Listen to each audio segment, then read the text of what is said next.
13절요. 내가 어디 사는 것을 내가 아노니 거기는 사탄의 위가 있는 데라. 내가 내 이름을 굳게 잡아서 내 충성된 증인 안디바가 너희 가운데 곧 사탄의 거하는 곳에서 죽임을 당할 때에도 나를 믿는 믿음을 저버리지 아니하였더라. 바로 버가모 교회는 사탄의 위가 앉은, 그 사탄의 위란 뭡니까? 바로 버가모 교회의 시대는 이와 같이 세상이 완전히 와서 점령한, 아주 마귀가 점령한 그런 시대인 것입니다. 세속화한 교회, 정치 제도화된 교회, 이런 버가모입니다. 물론 버가모란 그 자체가 바로 황제 숭배, 사탄의 숭배의 중심이 되어 있는 것입니다. 버가모라는 그 장소가 옛날에 보면은 황제 숭배와 이방신 숭배, 바벨론 종교 숭배, 그 숭배의 중심이 되어 있고, 주신 제우스 신이라든지 치료의 신인 독사 아에스쿨라피우스 신전이 그곳에 있고, 이러한 이방 신전이 있는 사탄의 위가 있는 곳이 바로 버가모 도시인 것입니다. 그러므로 사탄의 위가 있어야 마귀가 그 중심에 서서 뒤흔드는 그 버가모 교회를 예를 들어서 주님께서 주 313년부터 이선 교회에 대해서 주님께서 말씀한 이유는 바로 교회가 핍박에서 벗어나자 정치와 세상과 타협해서 완전히 사탄의 위가 되어버리고 마는 것입니다. 마귀가 주장하는 거예요. 세상이 들어오고 정치가 들어오고 마귀가 들어와서 교회를 그냥 난장판을 만들어버리고 마는 것입니다. 온 세상은 악한 자에게 주었습니다. 성경에는 세상과 세상의 것을 사랑하지 마라. 세상의 것은 육신의 정욕과 안목의 정욕과 이생의 자랑인 하나님께로서 난 것이 아니라고 말했습니다. 이런 세상이 여러분 교회에 들어오면 바로 그 사탄의 위가 교회에 들어오는 것입니다. 사탄이 들어와요.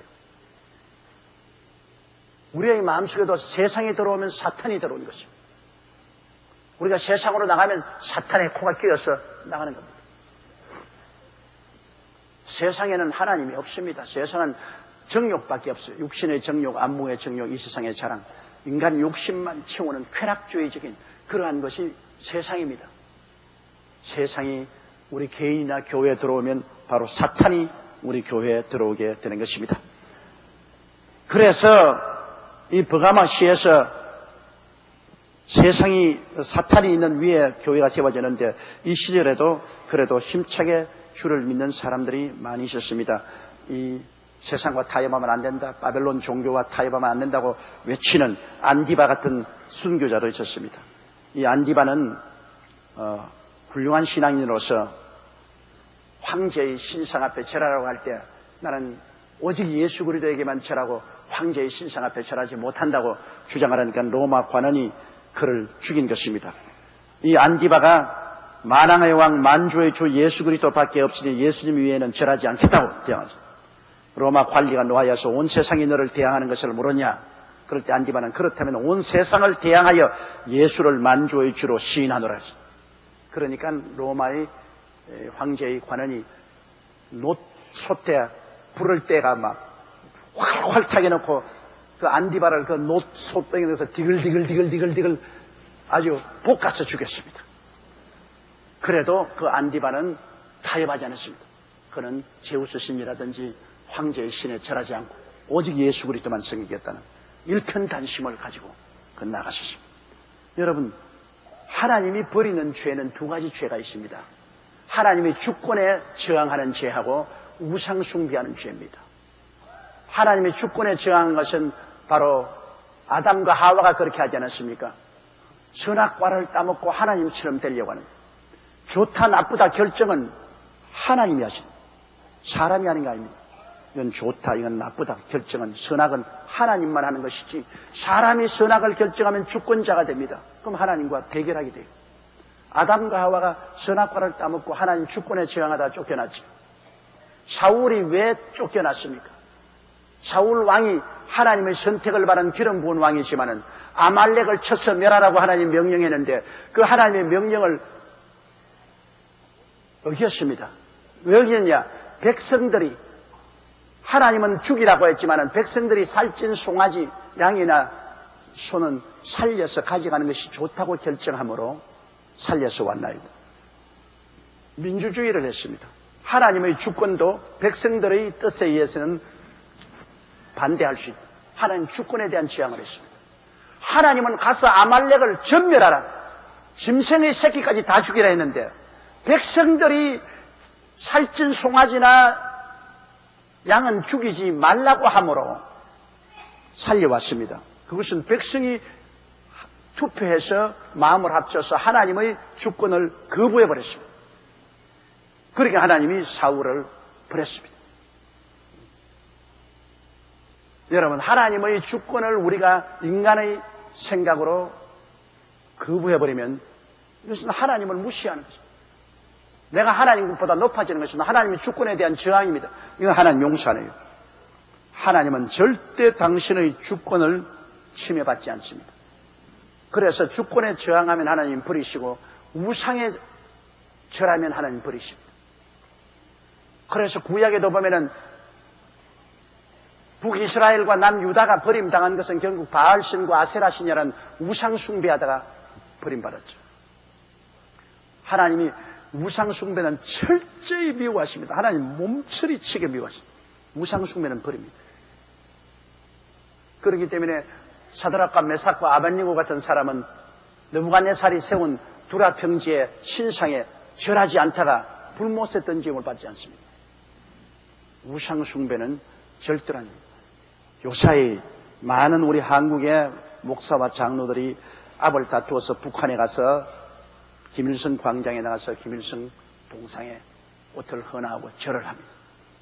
황장엽 씨가 자기 자서전 기록하는데도 보면은 무조건 하고 외국에서 오는 사람은 공항에서 직행으로 김일성 광장에 가서 그 동상에 옷을 헌화하고 절을 해야 됩니다. 많은 한국의 목사 장로들이 북한에 가서 김일성 동상에 꽃을 바치고 넙적 절을 하고 그래도 조금 이러면 나는 그런 사람 중에 절한 사람 중에 어떤 사람 만나서 내가 이북에 안 갔으면 안 갔지 어떻게 북한에 가서 김일성 동상에 절하니까 아이고 목사님 나는 절을 해도 속으로는 기도를 했습니다. 그게 말이 됩니까? 말이 됩니까? 세상에. 그럼 사드락과 메삭과 아벳느고도 바벨론의 그 두라 평지에 세운 신상에 절하면서 속으로 야훼 하나님 감사합니다 기도했으면 됐지. 왜 목숨을 바쳐서 서서 절하지 않았습니까? 세상에 그런 말이 어디 있어요? 나는 김일성 동상에 가서 절을 했지만 속으로는 기도했다. 그런 흉측한 이중적인 소리를 하지 말아야 됩니다.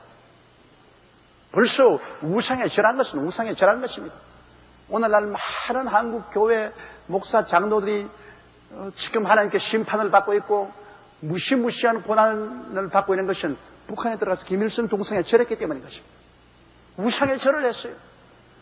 하나님이 없다고 하나님을 반역한 그 원흉 그를 신으로 지금 세워놓은 그 우상에게 넙적 절을 하고 돌아와서 한국에서 그냥 무시할 줄로 생각합니까? 그렇게 얼렁뚱땅하게 신앙을 할 수 있나요? 하나님은 외모로 보지 않고 중심을 보시는 하나님이십니다. 외모로 뭐 다른 사람 안 보는데 이 북한에 올라가서 뭐 김일성 동상에 절 좀 했다고 무슨 상관이 있어요? 하나님은 하늘에서 그 중심을 내다보고 있는데 수많은 우리의 선조들이 우상에 절하지 않기 위해서 감옥에 들어가고 죽었는데요. 여러분 일정 30년 동안에 일본의 태양신 아마테라스 오미가미의 신전에 절하지 않았기 때문에 감옥에 갇혀서 규기철 목사님 같은 사람 처참한 고통을 당하고 순교당했지 않습니까?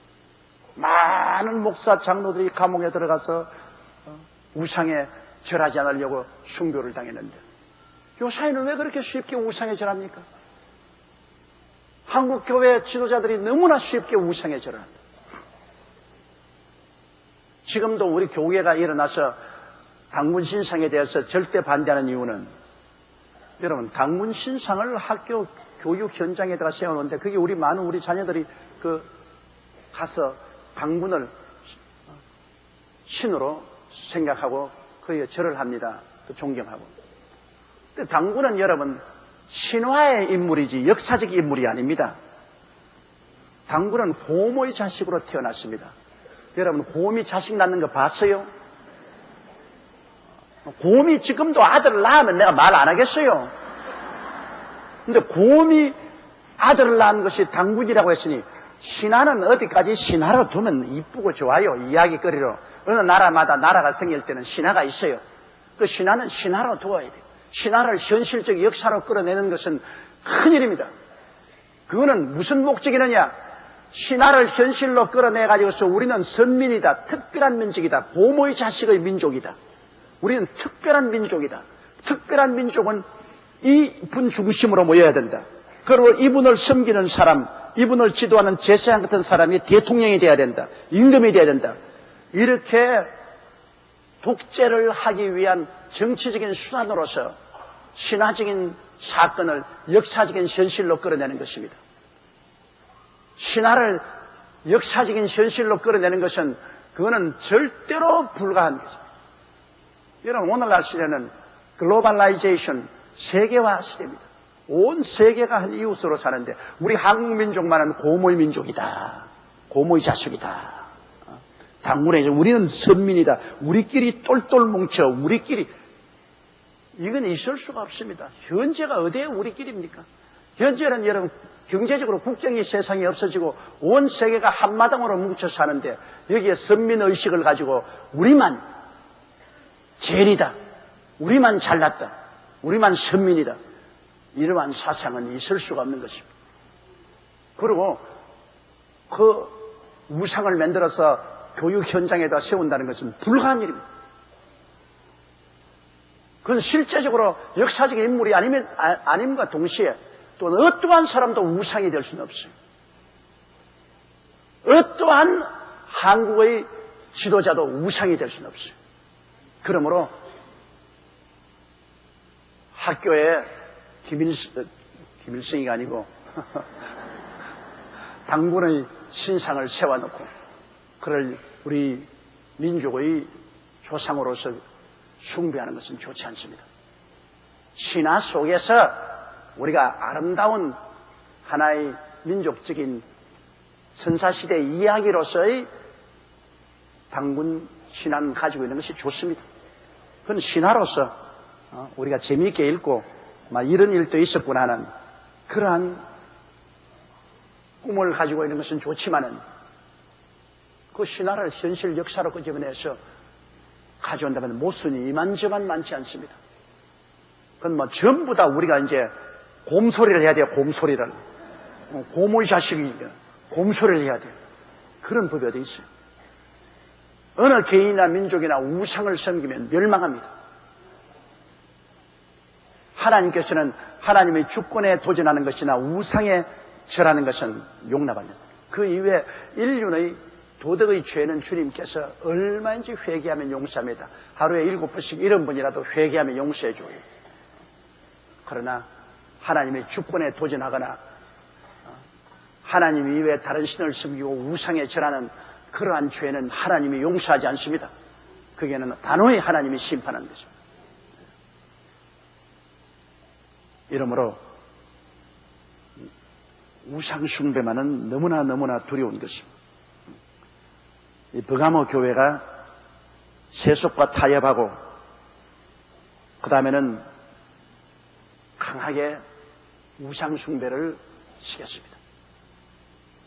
그런데 그게 안디바 같은 사람은 끝까지 우상에 저항하고 그는 디글디글 볶아서 죽임을 당해도 우상에 절하는 것을 거부했습니다. 이게 순교예요. 신앙의 정절을 지키는 것입니다. 내가 주 예수를 구주로 모셨으면 주 예수 그리스도 이외에는 어떠한 신에게도 절하지 않고 어떠한 우상에도 절하지 않은 그러한 소신을 가지고 있었습니다. 하나님이 그것을 칭찬한 것입니다. 내가 어디 사는 것을 내가 아노니 거기는 사탄의 위가 있는 데라. 내가 내 이름을 굳게 잡았어. 내 충성된 증인 안디바가 너희 가운데 곧 사탄의 거하는 곳에서 죽임을 당할 때도 나를 믿는 믿음을 저버리지 아니했다. 그래서 버가모 교회는 이와 같이 사탄의 위가 있는 교회지만은 그러나 순수 신앙을 지키는 사람들이 많이 있었습니다. 비록 타협적인 교회가 되어서 정치적으로 타협하고 세상과 타협하는 상황 속에서도 고난 중에서 나온 많은 성도들이 예수 그리스도의 이름을 붙잡고 순수하게 믿음을 지킨 사람들이 많이 있었습니다. 그런 사람들에 대해서 주님이 칭찬한 것입니다. 14절요. 그러나 내가 두어 가지 책망할 것이 있나니 그게 내게 발람의 교훈을 지키는 자들이 있도다. 발람이 발락을 가르쳐 이스라엘 앞에 올무를 놓아 우상의 제물을 먹게 하였고 또 행음하게 하였느니라. 그런데 이 발람의 교훈을 받는, 발람이란 여러분, 이스라엘 백성이 애굽에서 나와서 바로 가나안 땅에 들어올 직전에 모압 땅에 왔을 때 모압 왕 발락이 너무나 무서워서 이방 선지자 발람을 칭했습니다. 모압 왕 발락이, 이름이 왜 또 발락한지 모르겠어. 모압 왕 발락이 이방 선지자 발람을 칭했습니다. 이 발람은 유대인이 아니면서도 하나님을 믿고 섬기는 선지자였습니다. 발람을 칭해가지고서 이스라엘을 저주해달라 그랬습니다. 그러나 아무리 해서 이스라엘 진을 보고 그들은 제단을 쌓고 소를 각을 따서 야훼 하나님께 제물을 드리고 저주를 하려 해도 하나님이 성신이 임하여서 이 발람을 통해서 이스라엘을 축복하고 말았습니다. 그러니 나는 모압 왕 발락이 그냥 발을 동동 굴리면서 당신을 불러서 높여주고 돈을 많이 주고 이스라엘을 저주하라고 했는데 왜 자꾸 축복만 하냐. 그랬더니 발람이 하는 말이 하나님이 저주를 못하게 하고 축복하는데 내가 어떻게 하겠는가. 그러나 나중에 이 선지자도 돈과 권력에 눈이 어두워지십니다. 모압 왕 발락이 그래도 내가 너를 높여주고 너희가 돈을 많이 줄 테니까 네가 어떻게 하는지 이스라엘을 모압 땅을 침략하지 못하게 하고 이스라엘을 정복하게 하라니까 다른 도리는 없고 유일하게 그들이 하나님께 죄짓게 하는 길밖에 없다. 하나님께 죄짓게 하는 것은 우상에 절하고 음란하게 만드는 밖에 없다. 이러므로 모압과 아말렉이 제사를 지낼 때 바알과 아세라 신의 제사 지내고 그들 성전에서 먹고 마실 때 그들 성전에 많은 여인들을 보내서 모압의 여인, 아말렉 여인들을 보내가지고서 그들의 우상에 절하고 그 다음 술 먹고 춤추고 그러고 음행할 때 이스라엘 사람들을 불러다가 함께 동참시켜라. 그렇게만 하면은 하나님이 진노해서 이스라엘 백성을 멸할 것이다. 이 이방 선지자 발람이 돈과 권력에 눈이 어두워서 이스라엘의 원수인 모압 왕에게 그러한 꾀를 주었습니다. 그 발락이 온 모압의 아름다운 여인들을 다 모았습니다. 그래가서 이스라엘 진에 보내어서 이스라엘의 남자들을 꾀했습니다. 꼬리를 흔들고 막 이렇게 꾀니까 남자들이 뭐 이쁜 여자 보고 안 좋아할 사람 누가 있어요? 와서 춤추고 술 먹고 그렇게 하죠. 언제나 남자의 파멸은 여자에 있습니다. 그러니까 이 이스라엘 남자들이 전부 따라가가지고서 막 여자들하고 어울려 춤추고 술 먹고 그 다음 여자들이 엎드려서 우상 바알과 아세라신에 절하면서 같이 절하자고 그러니까 전부 따라 절하고 그 다음에는 음행을 하고 그 결과로 하나님이 하루에 진노하사 이스라엘 백성이 24,000명을 죽였습니다. 여러분 24,000명이면 어마어마한 숫자입니다. 오늘 여기 모인 숫자가 한 10,000명 되는데요. 여기 모인 숫자의 2배 이상의 사람은 하나님이 심판을 해서 죽였습니다. 그러니까 이 발람의 꾀가 먹어 들어갔죠. 이스라엘이 승승장구하고 가나안 땅을 향해서 나오다가 거기에서 일단 머물렀습니다. 그리고 하나님의 비참한 심판을 받게 됐습니다. 한 족장이 모압 여자를 데리고 이스라엘 진안으로 들어와서 자기 천막 안에 들어가서 음행을 했습니다. 제사장 비느하스가 창을 들고 가서 그 현장에서 내리 찍으니까 둘이 다 창에 딱 고감처럼 깨져 버렸어요. 그 하나님 앞에서 그 비느하스가 그렇게 이스라엘의 족장과 이방 여자의 현장을 창으로 찔러버리니까 하나님이 그때야 진노를 그쳤습니다. 그래서 이스라엘 백성이 멸한 장면이 하나님이 중지시켰습니다. 안 그랬으면 다 죽었을지도 몰라요. 이러므로 우상 숭배, 우상 숭배하고 간음하면 끝장이죠. 그런데 이 버가모 교회는 세상에 들어오면 여러분 우상이 들어오지 않습니까? 세상에 들어오니까 막 정치적인 권력이 우상이 되고 돈이 우상이 되고 쾌락이 우상이 되고, 그리고 세상에 들어오면 음란하고 방탕합니다. 우리 한국도 지금 좀 잘 살게 되니까 여러분 많은 사람들이 시간이 있고 돈이 있게 되므로 얼마나 도덕적인 타락이 큰지 말로 다 알 수 없어요. 어떻게 하느냐? 알죠. 가는 곳마다 모텔, 라브 호텔이 있어요. 그 왜 씁니까? 보통 사람은 라브 호텔에 못 들어간대요. 그런데 여러분 춘천 가도에 간 데 가십시오. 쫙 가면 기막힌 성벽 비슷하게 지은 라브 호텔이 줄줄이 서 있죠. 어제도 텔레비 보니까 일산에 바로 국민학교 저 건너편에 라브 호텔이 줄줄이 서는데 그 애들이 엄마에게 묻는답니다. 저거는 뭐 하는 데냐고. 저기 왜 사람들이 뭐 하냐고. 그런데 그 질문을 받은 학부형이 뭐라고 대답을 할 수가 없다는 겁니다. 왜 이렇게 많은 라브 호텔이 있습니까? 거기에 돈 주고 떳떳하지 못하게 들어가서 지나고 나오는 사람이 많기 때문에 돈벌이가 됨으로 세상은 그것을 하는 것입니다. 그럼 우리 한국이 얼마나 도덕적으로 문란했다는 것을 알 수 있어요. 떳떳하게 숙소에 들어가서 자고 나올 수 없는 사람들이 이용하는 곳이 라브 호텔인데 그 라브 호텔이 왜 그렇게 많아집니까? 이것은 세상이 이 한국을 점령하고 도덕적인 문란과 파괴가 끝이 없다. 꼭 우리가 오늘날 버가모 교회 시대와 같은 시대다.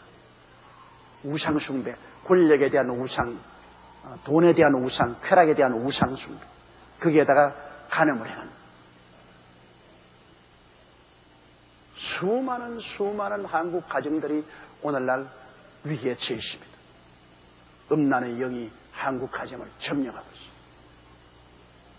이 한국이 지금 일시적으로 하나님께서 IMF를 면하게 해주었다고 마음을 놓으면 안 돼요. 도덕이 무너지면 또다시 무너집니다.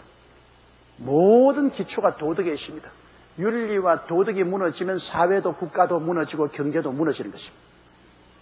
왜? 사람들이 음란하고 방탕하고 쾌락주의고 거짓말하고 속이고 이렇게 되면 질서도 신뢰도 무너지면 경제도 무너지고 정치도 무너지고 말잖아요.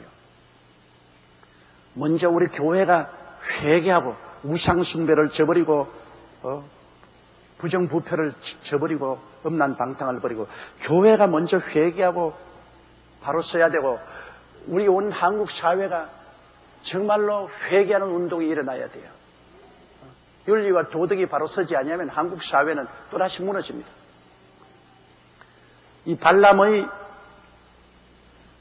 꾀를 내는 것이 옛날 그때만이 아니라 우리 한국에도 지금 발람의 교훈을 가르치는 것이 굉장히 많습니다. 발람의 교훈. 다시 한 평생 살다가 죽으면 그뿐인데 뭐냐? 윤리와 도덕이다 뭐냐? 쾌락주의로 사는 게 죄이다. 쾌락이 넘버원이다. 그래서 우상숭배와 음란과 방탕이 우리 한국 사회를 파멸시키고 지금 존먹어가고 있는 것입니다. 이게 바로 지금 발람의 교훈입니다. 이 버가모 교회 시대에는 이와 같이 교회가 세속과 타협하고 정치와 타협함으로 말미암아 그냥 권력에 대한 우상숭배, 쾌락에 대한 우상숭배, 금전만능의 우상숭배, 거기에다가 음란과 방탕이 막 교회에 들어와서 교회를 부패시키고 있습니다. 이것을 가르치고 주장하는 그러한 사람들이 있었어요. 그것을 꾸짖고 있습니다.